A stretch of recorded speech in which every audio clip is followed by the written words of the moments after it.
I'm 28, married to Daphne for 3 years. Thought I knew what I was getting into when we tied the knot. Boy, was I wrong. Daphne wasn't always like this. Or maybe she was, and I was too blind to see it. Started noticing the changes about 6 months after the wedding. Suddenly, everything I did was problematic or rooted in toxic masculinity. Couldn't even make breakfast without getting a lecture. Anan, why do you automatically assume I want eggs? That's gender essentialist thinking. Women don't all want the same breakfast foods. My face when I was making eggs for myself and asked if she wanted some, too. Should have seen the warning signs right there. But like an idiot, I thought this was just a phase. Maybe she was reading too many feminist theory books for her book club, figured it would blow over. Narrator voice. It did not blow over. Month by month, the rules started piling up. Couldn't say, you look nice today, because apparently that was reducing her to her appearance. Couldn't compliment her cooking because that was reinforcing domestic labor expectations. Couldn't not compliment her cooking because that was taking her efforts for granted. Literally no winning move.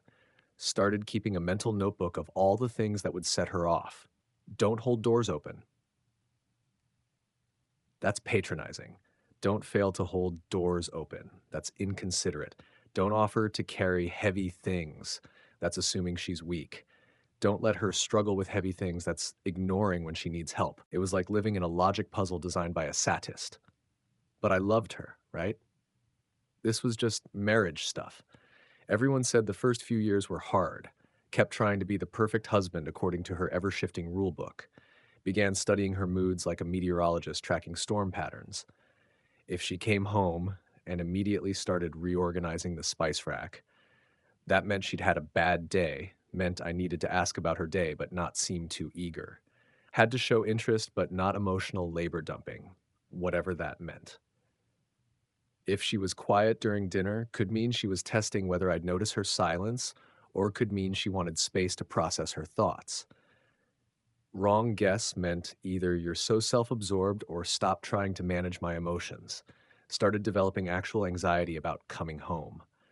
Would sit in my car for 10 minutes trying to predict what version of Daphne would be waiting inside. Began crafting my first words carefully. Too cheerful.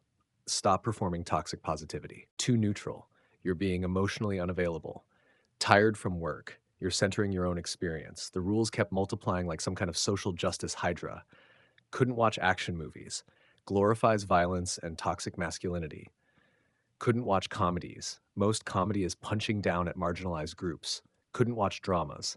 Too many male gaze perspectives. Suggested we watch nature documentaries.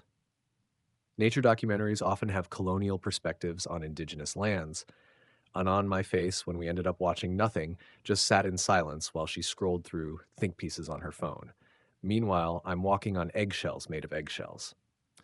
Sex became this weird negotiation process. Stecker had to verbally confirm consent at each stage, which would have been fine if it wasn't combined with lectures about enthusiastic consent versus coercive consent. Are you sure you want this? You're not just doing this because society tells you men always want sex. Ma'am, I just wanted to kiss my wife.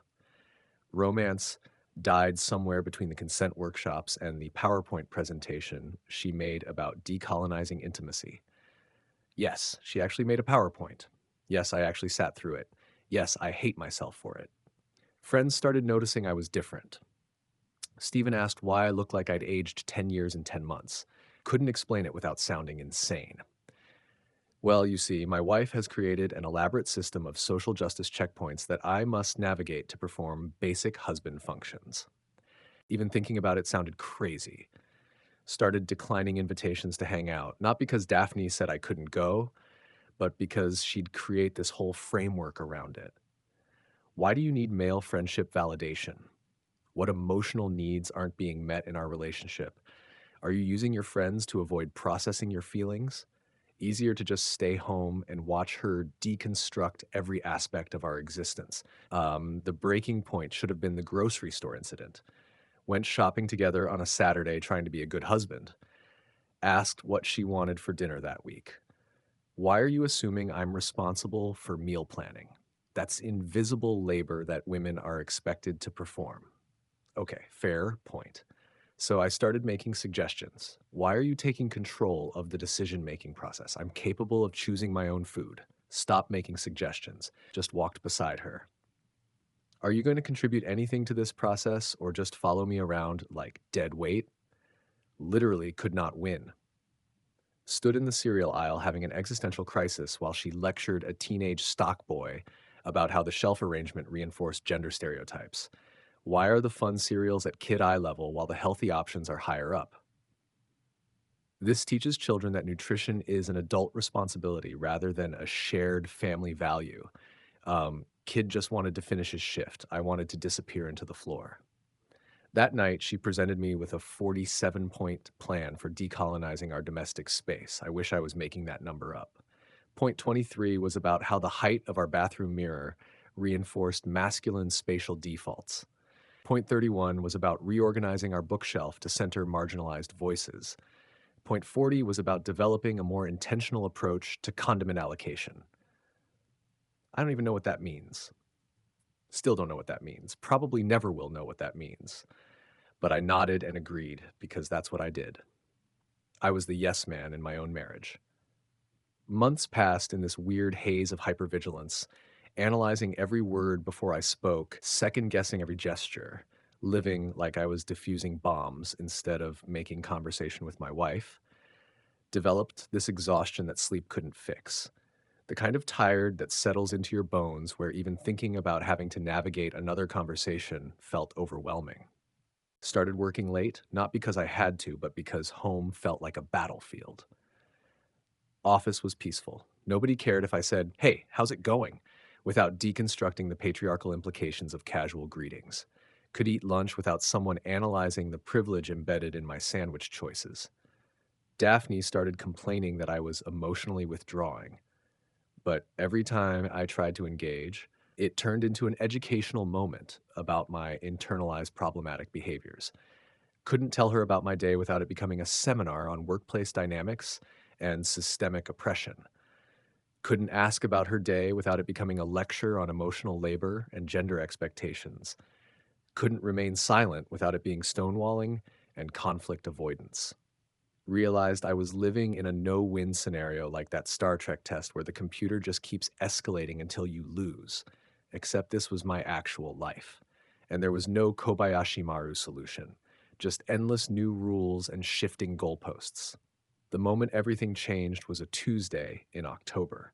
Remember it perfectly because it was so mundane. Came home from work, she was in the kitchen, had her laptop out, typing furiously, looked up when I walked in. "We need to talk about your greeting patterns." Apparently, she'd been tracking how I said hello when I came home. Had a spreadsheet, an actual spreadsheet with columns for tone, eye contact duration, physical proximity, and emotional availability indicators. Showed me graphs. Graphs about my hellos. I've noticed a 23% decrease in enthusiasm over the past 6 weeks. This suggests you're not prioritizing our relationship connection. Stared at this woman I married, this person who had turned, "Hello, honey, I'm home," into a data analytics project, and something just broke. Not in an angry way, not in a dramatic way, just broke like a rubber band that's been stretched too far for too long. Looked at her spreadsheet, looked at her earnest face, waiting for me to engage with this insanity. And for the first time in months, I just didn't. Okay, I said, went upstairs, changed clothes, came back down, and made myself dinner. She followed me around, trying to continue the conversation. "Anon, we need to process this. Your dismissive response is exactly what I'm talking about. Didn't engage. Not rudely, not angrily, just didn't engage. Ate my pasta while she explained why my lack of engagement was problematic. Finished eating, washed my dishes, went to watch TV. She kept talking, kept explaining, kept trying to draw me into the framework. I just didn't participate, wasn't hostile, wasn't argumentative, just stopped playing the game. It was like I'd stepped out of the minefield entirely, just walked away from the whole elaborate system she'd constructed. Over the next few days, kept not engaging. She'd present new rules. I'd nod and then do whatever I was going to do anyway. She'd try to start discussions about problematic behaviors. I'd listen politely and then go about my business. She'd attempt to assign emotional homework. I'd say okay and then not do it. Wasn't being mean, wasn't fighting back, just stopped participating in the endless analysis and rulemaking. It was incredibly freeing, like realizing you don't actually have to solve every puzzle someone hands you. You can just set it down and walk away. At first, Daphne seemed confused, kept escalating her efforts to re-engage me in the system. More spreadsheets, longer explanations, more detailed frameworks for how I should be thinking and feeling. I'd listen politely and then go read a book or take a walk or just exist without performing emotional labor about existing. Week 2 of my disengagement, she started getting frustrated. You're stonewalling me. You're avoiding conflict. This is emotional abandonment. But I wasn't doing any of those things. I was present. I was polite. I was responsive to actual practical needs. Just stopped engaging with the endless meta-analysis of our relationship. If she needed help with something real, I helped. If she wanted to discuss practical matters like bills or schedules, I discussed if she wanted to deconstruct the patriarchal implications of how I loaded the dishwasher. I smiled and nodded and continued loading the dishwasher, however seemed most efficient. Week 3, she started panicking, could see it in her eyes. The realization that her entire system of control required my participation, and I'd simply stopped participating like a video game that can't run without a second player. All her rules and frameworks and analytical tools were useless if I didn't engage with them.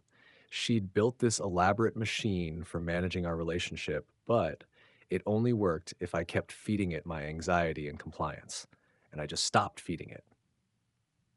The machine was starving. Week 4, the breakdown started. Came home to find her crying at the kitchen table, surrounded by printouts of articles about emotional availability and relationship dynamics. I don't understand what's happening, she said. A day I've been working so hard to improve our relationship, and you just don't care. But that wasn't true. I did care. I just stopped caring about her endless project of optimizing and analyzing every aspect of our marriage. Stopped caring about being the perfect feminist husband according to her constantly shifting criteria. Started caring about my own peace of mind instead. Tried to explain this gently. I'm not trying to hurt you, Daphne. I'm just not going to spend my life walking through minefields anymore. What minefields?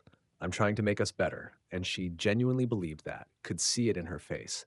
She thought all the rules and analysis and frameworks were helping, thought she was being a good wife by constantly identifying problems to solve. Didn't realize she'd turned our marriage into a doctoral thesis that could never be completed. Week 5, full breakdown mode. She was staying up until 3 a.m., reading relationship blogs, printing out articles about men who withdraw from emotional intimacy, trying to diagnose what was wrong with me because clearly, if I wasn't engaging with her system, I must be broken. Couldn't accept that maybe the system itself was the problem. Found her one morning with a list of therapists who specialized in emotionally distant partners. I think you need professional help, she said. I think I need a marriage where I'm not a defendant in an ongoing trial, I replied. That's when she really lost it. Started screaming about how I was abandoning our relationship, how I was giving up on us, how I was being selfish and immature.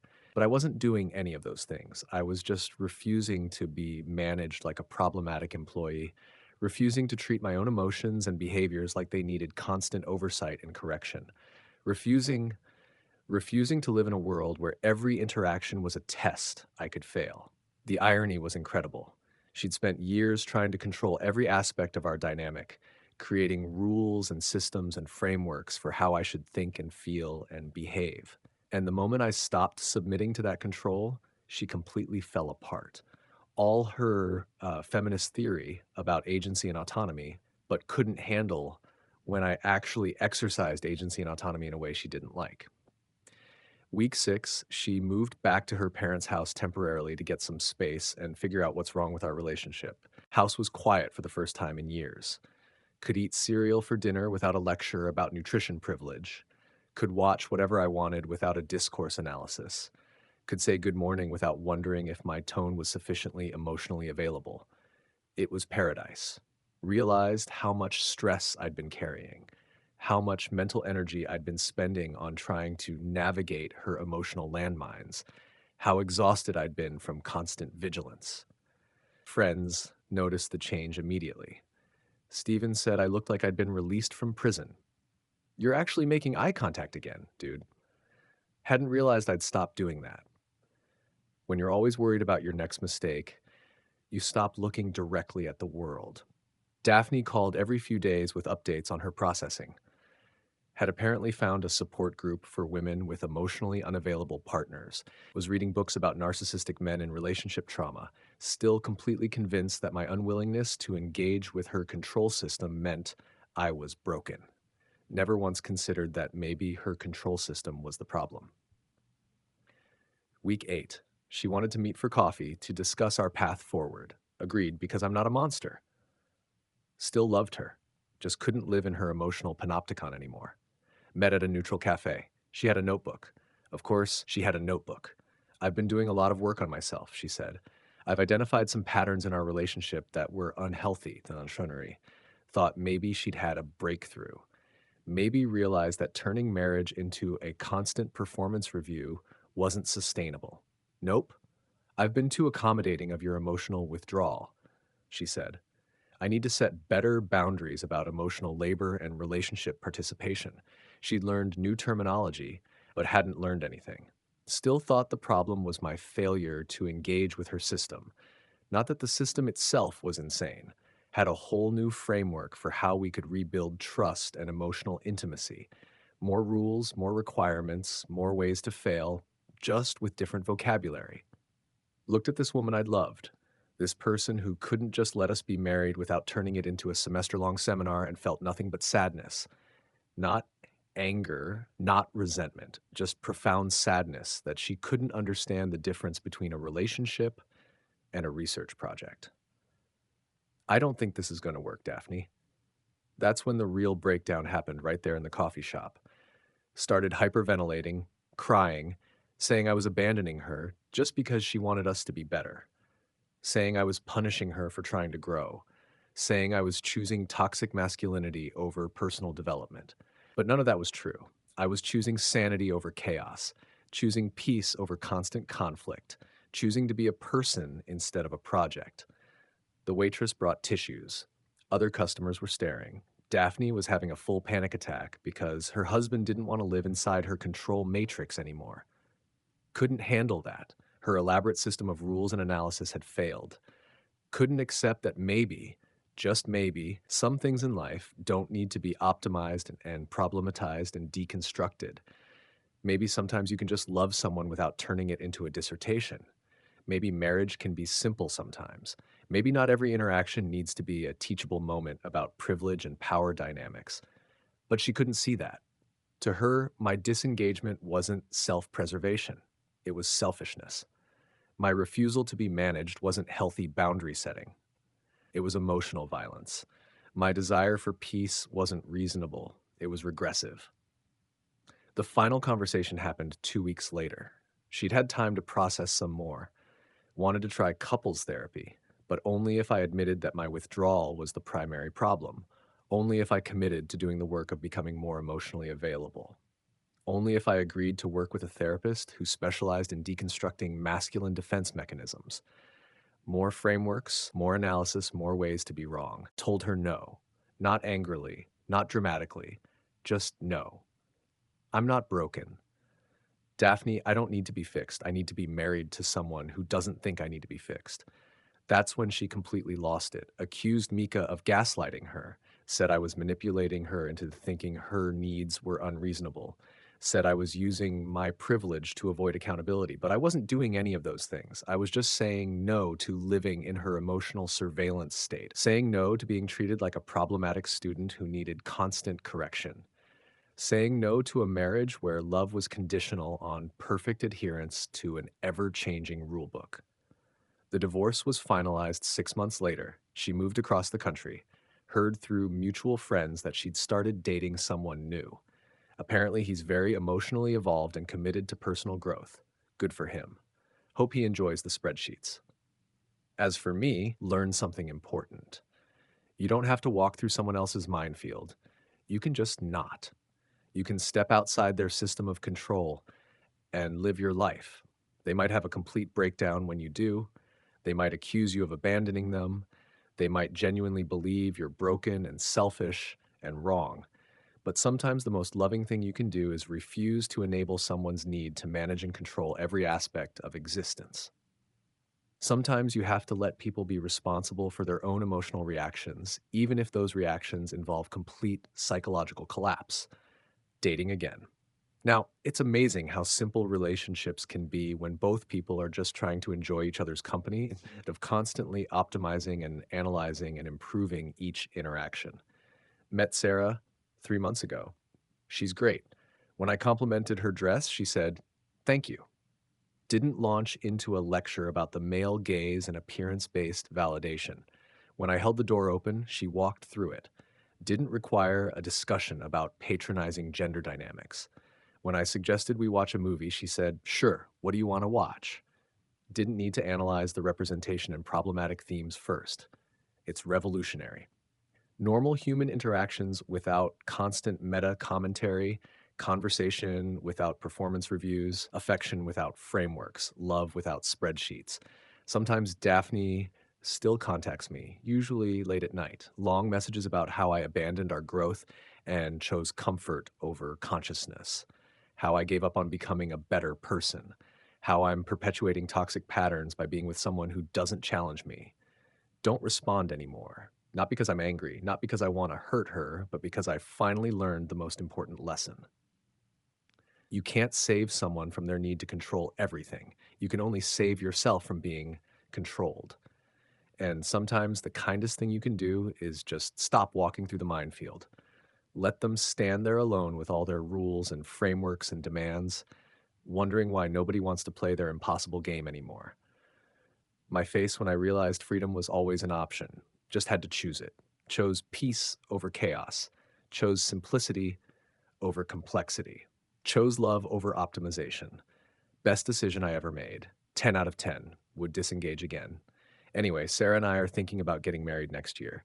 No spreadsheets required, just two people who like each other deciding to build something together. Revolutionary concept.